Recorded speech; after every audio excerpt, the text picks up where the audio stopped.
yanacaq doldurma məntəqəsində saxladım. O İtaliyanın qorxunc yollarından belə deyim, çıxdım ən azından biraz belə normal sivilizasiyaya gəldim, çatdım. Düzdür, mən bu road tripi təmiz fərqli gözləyirdim. Mən heç vaxt Avropaya içi belə uzun bir yol sürməmişdim. Həyatımda ilk dəfədir. Hətta Avropanı buraxın, həyatımda ilk dəfədir bu qədər uzun bir yol sürürəm. Ondan başqa yəni mən təmiz fərqli gözləyirdim ki, yəni hər yerdə saxlayacağıq, hər yerdə çox belə fərqli maşınlar olacaq. Elə deyilmiş. İndi ən azından burada məsələn McDonald's gördük, saxladıq. McDonald's belə işləmir. İndi sizə hardayam onu göstərim. İtaliyanın belə bir şəhərindəyəm. Yəni bütün İsveçrəni belə keçdik buradan, gəldik bura. Buradan gedirik indi Genova şəhərinə. Genova şəhəri buranın coastal belə deyim, dənizə yaxın bir şəhəridir. Bundan sonrası necə bir asandır ən azından. Bilirsən ki, yəni dənizin qırağı ilə gedirsən. Belə gedəcəyik, belə və Barselonaya çatacağıq. Yəni bilirik ki, ən azından o yaxşı şəhərlərdən keçirik də. Bütün o çətin hissələr qurtarıb. İndi buradan yolumuz Genovaya qalıb 1 saat 2 dəqiqə 78 kilometr. Onu gedəndən sonra orada qalacağıq. Səhəri gün oradan baxacağıq nə edirik. Amma hal-hazırda plan belədir. Valla mən dedim ki, indi burada nə də olmasa İtaliyadır, nə bilim Avropadır, hamı bahalı maşınlar sürər. Saxlamışıq məsələn. Bahalı maşını nəyə görə deyirəm? Yəni en azından belə deyim də, yol gəlirsən, maraqlı bir maşınlar görmək istəyirsən də, nəsə deyirsən ki, yəni bu yola çıxan insanlarda maraqlı belə deyim insanlarda hamısı Peugeot, Citroen, yəni belə maşınlardır. Dayı qəribə baxır. Bir dənə dayı onda bir dənə.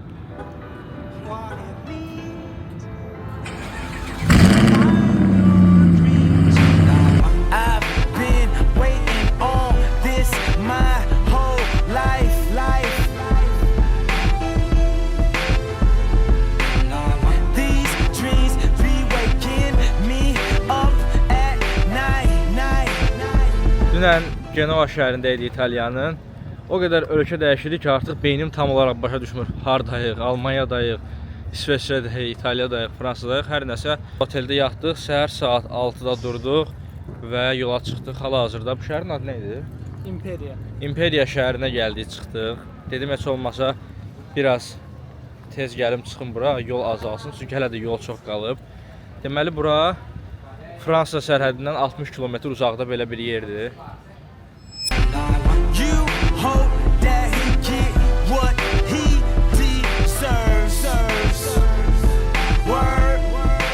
Nəhayət ki, İtaliyadan çıxdıq. İndi Fransadayıq. Çox qəribədir bu Şengen ərazisi. Bir dənə körpü var idi, heç bir yazı da yox idi. Bir dənə balaca yazıldı ki, biz Fransaya xoş gəldiniz. Bir də nədən bilirsən? İtaliyanın asfaltı elə bir daha pis idi. Buranın asfaltı daha yaxşıdır məncə, həm rəngləri də fərqlidir. Bir də asfaltın rəngindən bildik ki, artıq Fransadayıq. İndi buradan geririk Nice şəhərinə. Nice şəhərdə 30 km uzaqlıqdır. Orada qalacağıq bir gün orada, biraz dincələk. Nice şəhəri həm də Monacoya da çox yaxındır. Güngülvari Monaco'da orada ziyarət edəcəyik.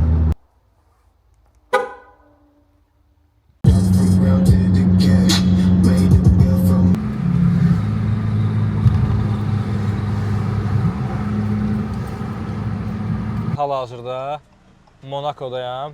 Yəqin ki, hamınız Monaco'nun hara olduğunu bilir. Hal-hazırda Monaco çox trend bir yerdir. Ümumi olaraq TikTok'da, Instagram'da Monaco'dan bir çox kliplər paylaşılır. Bura dünyanın ən balaca ikinci ölkəsidir. Vatikan var, sonra Monaco gəlir. Əslində Vatikanı o qədər də mən ölkə kimi görmürəm. Çünki mən görmürəm deyəndə bunu dünya görəndən sonra mən görsəm nə olar, görməsəm nə olar. Ölkədə 40 min insan yaşayır. Onların 25%-i milyonerdir. Ümumi olaraq buranın sahəsi çox kiçikdir. Cəmi 2 kvadrat kilometr və kvadrat kilometrə görə biləcəyiniz də dünyada ən çox superkar buradadır. Yəni hər şeyin pulla fikirləşsək, hər şeyindən çoxu buradadır. Monaco'nun 50%-i xarici vətəndaşlardır. Məşhur Monte Carlo kazinosu oradadır. Görməmə ehtimalınız yoxdur da oranı. Monte Carlo kazinosu ümumi olaraq buranı belə deyim, dirçəldən bir səbəbdir. Əvvəllər Monaco o qədər də tanınmırdı keçmişlər. Bu kazinodan sonra buranın iqtisadiyyatı çox gücləndi. Ümumi onsuz Monaco turistlərdən pul qazanır. Əsas olaraq qazanc mənbəyi turistlərdir. Burada insanlar o qədər varlıdır ki, yəni burada hər şey görə bilərsiniz də. Yəni belə izah edeyim ki, elə bil GTA serverindəsən. Biz bu kazinoya girməyəcəyik, oynamayacağıq, amma yəni məqsəd olaraq bu kazinonun yanına gəlməkdə. Yəni ölkənin ən böyük məqsədi budur ki, bu kazinonun yanına gələsən. Orada bir dənə göstər. Görün orada nə qədər superkar var, yəni hədsiz superkar var orada. Deməli, Monacoya gəlirsə diqqətli olmalısınız. qabağıdır, kazinon qabağı. Qardaş, hamı video çəkir. Mən də deyirəm ki, yəni TikTokda baxmışam da mən bu söhbətə. Kazinon qabağıda hamı qaz verir də maşına. Yəni söhbət budur. Məsələn, mən də biraz çox qaz vermiş ola bilərəm. İşdir, indi insanın başına iş gələr. 1375 avro cəriməsi var imiş. Nə bilim vallah. Sadəcə maraqlı gəldi ki mənə. Polisin saxladığı yeri çəkə bildin biraz? Heç düşmədi. Mettez-vous là-bas sur le côté, là, à droite, là. Okay, let's go. La caméra, top, stop. Okay. Yəni belə sizə izah eləyim ki, çox bahadır. Onsuz hələ bu cərimə yaxşı cəriməymiş. Yəni yaxşı polisə belə deyim. Hələ polis çox yaxşıymış həqiqətən. Yəni başqa polis olsa məsələn bir həftə maşını sürmürsən, maşını həbs eləyirlər.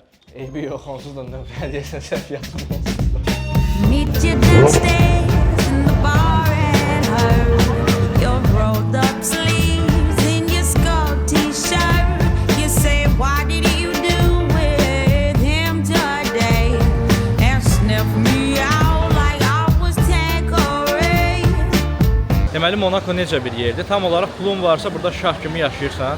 Bayaq buradan soruşdum ki, bəs işləyən buradan security-dən. Bəs mən burada maşınımı saxlaya bilərəm kazinonun qabağında. Dedi ki, yəni mümkün deyil də saxlamağım. Burada ya ev sahibi olmalısan, ya burada deyir kazinoda girib bir günlük qalmalısan burada. Yəni bir 10-15 min dollar pul xərcləməlisən. Dedim ki, yəni heç cür saxlaya bilmərəm. Dedi, yoxdur, mümkün deyil. Dedim, yaxşı, baxarıq. Və çox maraqlıdır bu qədər superkarın içində. Bir də orada kim var?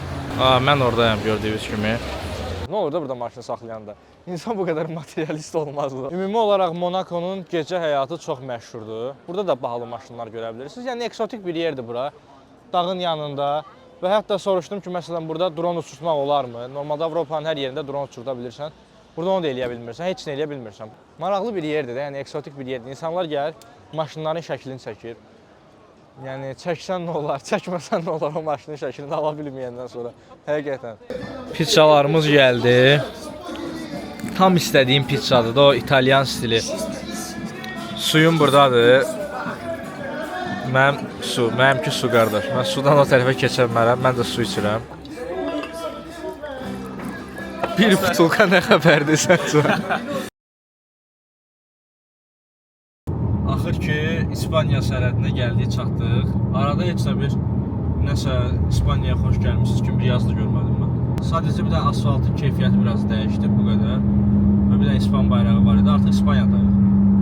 Yəni, hədəfimizə qalıb 154 km.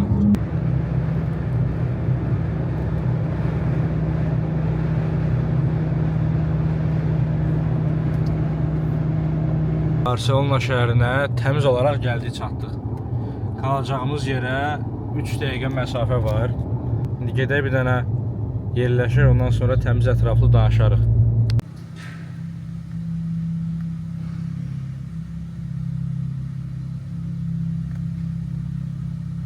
Barcelona şəhərinə axır ki, gəldik, çatdıq. Yolumuz uzun oldu. Son dəfə yadıma gəlir ki, maşını qaraja saldım. Otelin qarajından sonra yuxarı çıxdım. Ondan sonra həmin o videonun üzərindən artıq bir həftə keçib.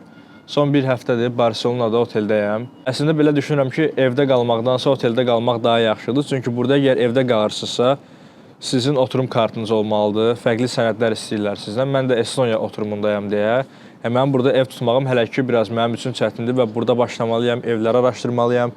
Yəni uzun bir prosesdir. Ona görə də istəyirəm ki, bir müddət ev tapana qədər oteldə qalım. Çünki hal-hazırda evlər var, apartmentlər çoxdur, bina evləri çoxdur ki, gedib oradan icarə tutmaq olar. Sadəcə istəyirəm ki, biraz fərqli tərzdə belə həyət evi olsa mənim üçün daha yaxşı olar. Çünki İspaniyanın havası çox yaxşıdır. Yəni belə bir yerdə yaşayırsınızsa, məncə bina evində yaşamaq insanı bir müddətdən sonra sıxar. Öz beynimdə belə bir ideya var ki, bir həyət evinə köçəcəm. Həyət evində belə deyim, öz şəxsi ərazim olacaq. Orada rahat-rahat yaşayacağam. Çünki əgər Estoniyadan bura gəlmişəmsə, ən azından bir fərqlilik olsun. Ondan da başqa indi yol necə oldu? Bu part 4 olduğuna görə, axırıncı partımız olduğuna görə digər partlardan daha fərqli oldu. Çünki videonun axırına getdikcə özüm də fikir verdim ki, artıq yoldan doğrudan da çox yoruldum. Çünki bütün yolu tək sürdüm və tək sürdüyümə görə də artıq sona yaxınlaşanda yəni istər-istəməz 10 günlük bir yol idi. Məsələn, mən Monacoda çox fərqli yerlərə getmək istirdim. Monacoda çox fərqli videolar çəkmək istirdim, amma Yol o qədər uzun oldu ki, çox yorucu olduğuna görə, yəni həqiqətən enerjim qalmamışdı ki, Monakoda çox fərqli videolar hazırlayım. Amma ona baxmayaraq da, yəni məncə 10 gün bütün demək olar Avropanın əsas şəhərlərini gəzdik. Çox fərqli yerlərə getdim. Yəni 10 gün çox fərqli oldu. Elə bil normalda mənim 3 ayda yaşayacağım hadisələri 10 gün ərzində yaşadım. Bir çoxunuz da mənə sual verirsiniz ki, Rəşad, o boyda yolu gəlməkdənsə elə maşını tırla göndərərdin, özün də təyyarə bileti alıb gələrdin. Sadəcə mən bu road trip eləməyi o qədər çox istirdim ki, yəni istəsəydim maşını çox qısa müddətdə 3 günə də Estoniyadan Barselonaya sürərdim, amma məqsəd çatmaq deyil idi, məqsəd şəhərləri gəzmək idi. Bu son 10 gündə o qədər fərqli macəralar yaşandı ki, yəni mənim çox xoşuma gəldi. Yəni istəyirəm ki, bunu yenə də fərqli bir yerə təkrar edeyim. Məsələn, Barselonadan Londona gedə bilərəm və yaxud İngiltərənin tam şimalına gedə bilərəm. İndi ağlımda bəzi ölkələr var. Məsələn, Andorra, Portuqaliya yaxındır və həmçinin Fransanın cənubuna da getmək istəyirəm. Çünki mən düşünürəm ki, o Fransanın son hissədə qaldığı üçün Fransanı da tam belə ideal gəzə bilmədik. Tam o istədiyim gəzməyi Fransada eləyə bilmədim. İsveçrə çox ideal oldu. İsveçrəni yetərincə hər yerini gəzdik. İtaliyada gəziləcək çox bir yer yox idi, sözün düzü. Gözəl bir yer idi. Sadəcə çox vaxt sərf eləmədik. Əsas hissələrini gəzdik. Milana getdik, Genoa'ya getdik, Lake Como'ya getdik. Ondan başqa keçdik Fransaya. Fransada isə yəni bacardığımız qədər sürətli cənub hissədən tez keçdim ki, artıq 10 gün elə planlamışdıq ki, biz 10 günə Barselonada olacağıq. Sadəcə 10-cu gündə bizim Fransada olmağımız biraz planı gecikdirirdi deyə Fransanı istədim ki, bacardığım qədər tez sürüm, bitirim, gəlim Barselonaya. Və hal-hazırda gəldim, çatdım Barselonaya. Çox uğurlu bir yol oldu mənim gözümdə. Məncə siz də Avropa daxili belə bir road trip eləmək istəyirsinizsə 100% eləyin, çünki çox maraqlıdır. Ümumi yollar çox əladır. Bəzi yollar var ki, İtaliyanın biraz təhlükəli idi. Yəni Avropa elədi ki, hər fərqli ölkələrdən keçirsən deyə və düzdür Avropanın içidir, amma hər ölkənin özünə uyğun qaydaları var. Məsələn, İtaliyanın mənim ən bəyənmədiyim tərəfi o idi ki, sürətli sürürsən, 2 dənə zolaq var, zolaq birdən bağlanır. Hər hansısa bir yolda tikinti var və onun o qədər qısa bir əvvəlcədən xəbərdarlıq qoyublar ki, yəni onu görürsən xəbərdarlığı, bir də görürsən yol bağlandı. Tez sağ zolağa keçməlisən. Ona görə də belə yollar var idi ki, tam doğrudan zövq ala bilmədim. Amma Almaniyanın yolları idi, İsveçrənin yolları idi, çox idealdır. Məncə gəzdiyimiz ən yaxşı ölkə orada İsveçrə oldu. İsveçrə çox əla idi. Yenə də İsveçrəyə gedəcəm. Qışda fikirləşirəm ki, biraz qar yağandan sonra yenə də İsveçrəyə Barselonadan gedə bilərik. Çünki İsveçrəni gəzəndə həqiqətən çox əyləndim, çox mənə ləzzət elədi. İtaliya 10 üzərindən 3-4 verirəm. İspaniyanın şimalı ilə Fransanın cənubu eyni sərhəddir deyə. Yəni Barselona ilə Fransanın cənubunun çox da böyük bir fərqi yoxdur. Ona görə də gəldik Barselonaya çatdıq. Artıq Barselonada yaşayacağam. Uzun müddət burada olacağam və bilirsiniz, burada universitetə qəbul almışam təqaüdlə, ondan da danışacağam. Və Barselonada məncə məni yeni macəralar gözləyir. Görək Barselonada nə qədər yaşayacağam. Yəni uzun müddətli fikirləşirəm ki, Barselonada yaşayım. Ondan sonra ola bilər ki, biraz daha uzaq İspaniyada fərqli bir şəhərə köçüm. Barselonadan 30-40 km uzağa və yaxud 50 km uzağa ki, biraz səs-küydən uzaq olmaq. Çünki gəlmişəm bura, çox ideal şəhərdir, əla şəhərdir, atmosfer çox əladır, insanlar əladır, amma böyük bir şəhərdir də. Yəni maşınla bir yerə getmək istəyirsən, çox vaxtın gedir və ümumi mənim maşınıma heç uyğun bir şəhər deyil. Parkinq olsun, saxlaya bilmirsən, çox balacadır parkinq, yolları çox dardır, həssiz dardır yolları. Yəni rahat-rahat bir yerdən o biri yerə dönə bilmirsən. Google Maps ümumi elə yolları göstərir ki, onları da öyrəşəcəm yavaş-yavaş. 10 gün bitdi, qutardı. Mən bura gələndə fərqinə varam ki, 10 gün keçib. Yəni mənim gözümdə həqiqətən elə düşündüm ki, yəni 1-2 gündə mən o yolu bitirdim də, o qədər maraqlı keçdi. Həqiqətən nə qədər pul xərclənilib, özümün də xəbəri yox idi. Təxmini bir rəqəm bilirdim. Amma siz özünüz bunu eləsəniz, bu qədər xərciniz çıxmayacaq. Çünki yəni siz planlı eləyəcəksiniz, biləcəksiniz ki, yəni əvvəlcədən otellərinizi rezerv eləyəcəksiniz, hər şeyin biləcəksiniz hansı şəhərdən hara getmək. Mən belə deyim, çıxdım, Waze yazdım Estoniyadan. Yəni hansı şəhərdə qalıram, necə qalıram, hamısı bir növ spontan olduğuna görə bu rəqəmlər sonda hesablananda biraz məncə çox gəlir. Deməli 10 günlük bir yol oldu, 3844 kilometr. Nə qədər benzinə ödəniş eləmişik ümumi? 955 avro. İndi bunun çox çıxma səbəbi çünki maşının sərfiyyatı çoxdur. Normal, yaxşı belə ekonom bir maşınla gəlsəniz, yəqin ki, bu xərcin 1/3 olar. Bundan başqa biz Litvadan Almaniyaya gəmi ilə keçdik. Keçməsəydik, xərcimiz daha az olacaqdı. Amma keçdiyimizə görə 748 avro gəmiyə ödəniş eləmişik. Bunun da əsas ödənişi orada 600 avrosu kabinlər idi. Dostum Fərid də məndən yoldaydı. Yəni 2 dənə kabin tutduq, 600 avro ödəniş elədik kabinə. Ümumi bu yolu tək gəlmək məncə biraz sıxıcı olar və çox da mümkün olmaz. Çünki çox uzun bir yoldur. Yəni tək bu yol adamı sıxar da. 748 avro gəmiyə ödəniş. Açıq biraz gəmi çox olub, indi mən də fikir verdim. Və bu təkcə yəni gəminin ödənişidir. Biz indi gəmidə də səhər yeməyi yedik, orada axşam gəldik, yenə də orada yemək yedik. Onlar da axırda sizə nə qədər tutduğunu deyəcəm. 1344 avro otellər, 2 nəfərlik. Məncə 10 günə görə ucuz bir qiymətdir. 1344 avro. Yəni çox lüks otellərdə qalmadıq. Aşağı otellərdə də qalmadıq. Belə də yəni 3-4 ulduzlu sadəcə bəsit otellərdə qaldıq. Muzeylər idi, parkinq idi, bilet, yeməklər, gündəlik belə deyim, ora-bura xərclər. Məndən 1152 avro xərc çıxıb. Və bundan başqa da əsas digər xərclərimiz isə 1350 avro Monakoda cərmələndim. Və o cərməni sözün düzün deyim, yəni hələ ödəməmişəm. Nəyə görə ödəmədim? Monakoda bir gecə qaldıq. Həmin gün mən polisdən xahiş elədim ki, bəs mən ödənişi yerində eləyə bilərəmmi? Dedi ki, yerində ödəniş qəbul eləmirik. Getməlisən polis stansiyasına. Və səhəri gündə polis stansiyası işləmirdi. Mənə dedi ki, gözlə 1-ci günə qədər. Mən də 6-cı gün oradaydım. Yəni 2 gün gözləməli idim ki, mən Monakoda cərimə ödəyim. O da yəni çox məntiqsizdir. Mən 2 gün gözləyəcəm Monakoda ki, yəni cərimə ödəməliyəm. Bu Monakonun problemidir ki, yəni mənə cərimə yazıblar, ya bunu mənə onlayn sistemdən göndərsinlər, ya da ki, yerində istəsinlər. Mən 2 gün Monakoda qala bilmərəm ki, cərimə ödəyəcəm. Ona görə də hələ ki cəriməni ödəməmişəm. Amma mən bilirəm ki, yaxın günlərdə o cəriməni mən maildən, hardansa nəsə bir bildirişi mənə gələcək. Onu da belə deyim, hesaba qatmaq olar. Çünki axır əvvəl mən Monakoya təzədən gedəcəm. Gedəndə mən orada onu yenə də ödəyəcəm. Hələ ödəməmişəm, amma ödəyəcəm. Bundan da başqa, yəni 10 gün ərzində başqa ümumi cərimə olmadı. Yəni nəyə görə olmayıb? Çünki hələ ki mən yəni cərimə gəlməyib mənim telefonuma. Amma düşünürəm ki, Litvada və digər ölkələrdə bəzi cərimələr gələ bilər. Ona görə də əlavə olaraq proqnoz üçün 500 avroluq bir büdcə ayırmışam ki, cərimələr gəlsə onu ödəyim. Amma hələ ki gəlməyib, yəni gəlmədiyinə görə əslində hesablamıram, amma 100% mən əminəm ki, nəsə cərimə gələcək, çünki ola bilməz ki, mən 4000 kilometrə yaxın yol sürüm və orada heç bir cərimə gəlməsin. Ola bilər ki, yəni gəlməyib, elə ki, sistemə düşməyib, amma qısaca belə hesablasaq, 955 avro benzin, 748 avro gəmi, 1344 avro otellər. Mən özümün 10 gündə xərclədiyim gəmidə yeməklər idi, orada-burada belə deyim, biletlər və s. 1152 avrora çıxdı. Dostum Fərid də aşağı-yuxarı ilə 1150 avro da onu hesablayıram. Demək olar eyni xərcləmişik. 1350 avro da cəriməni hesablayıram. Ümumi gəlir oturur 6699 avroya. Yəni 6700 avro ümumi 10 gün ərzində belə deyim pul xərclənilib.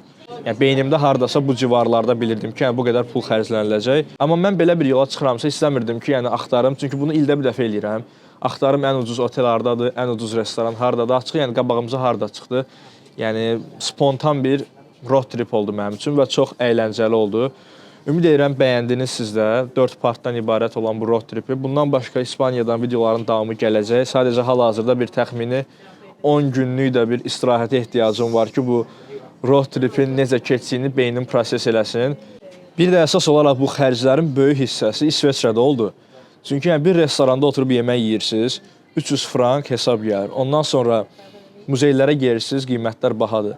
Hər hansısa bir yerdə saxlayırsınız, parkinq edirsiniz, qiymətlər bahadır, muzeylər bahadır. Almaniyada da bir çox muzeyə getdik, Porsche muzeyinə getdik, Mercedes-Benz muzeyinə getdik. Yəni hər yerə getdik də, yəni hətta mən belə deyim, düşünmürəm ki, daha da çoxunu eləyə bilərdik. Yəni 10 gün üçün, ilk road trip üçün mənim üçün ideal keçən günlər oldu. Yəni gələn dəfə əminəm ki, mən bu road tripi eləsəm, yenə də buradan qısa bir Barcelona-İsveçrə road tripi eləsəm, yəni yenə də aşağı-yuxarı belə bir xərc çıxacaq. Çünki İsveçrənin özü elə bir ölkədir ki, həqiqətən pul xərcləməsəz, Yəni oranın zövqünü yaşaya bilmirsiniz. Çünki hər yer çox bahadır. Ümumi bu road trip boyunca mənə dəstək olduğunuz üçün çox təşəkkür edirəm. Hansı yerdən story paylaşırdım. Yəni yüzlərlə adam yazırdı ki, Rəşad, yaxın yerdəyəm, gəl görüşək və yaxud həmin şəhərdəyəm, gəl görüşək, kofe içək, nəsə bir problemim varsa həll eləyək. Yəni həqiqətən çox minnətdaram. Ümumi özümü yəni bu yolda elə hiss elədim ki, sanki məndən əlavə belə bir 100 min adam da mənə dəstəkdir ki, nəsə problem olsa həll eləyəcəklər. Şükür Allaha heç bir problem olmadı.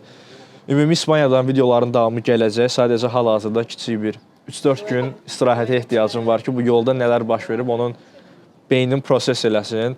Sağ olun, salamat qalın. Gələcək videolarda görüşərik.